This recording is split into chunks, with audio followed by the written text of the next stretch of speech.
Are you struggling with an iPad that won't turn on? There are a few reasons why. It could be as simple as needing to charge the battery or clearing some space, but it may be something a little more complex, like a software or hardware issue. Here's how to troubleshoot it. First things first, check for physical damage, like cracks, dents, or water damage. If that's the case, you'll need to have your iPad professionally serviced. If there's no physical damage, try to force restart your iPad.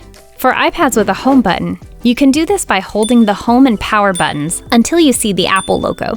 For iPads without a home button, press and release the volume up button, volume down button, and then press and hold the top button until the Apple logo appears.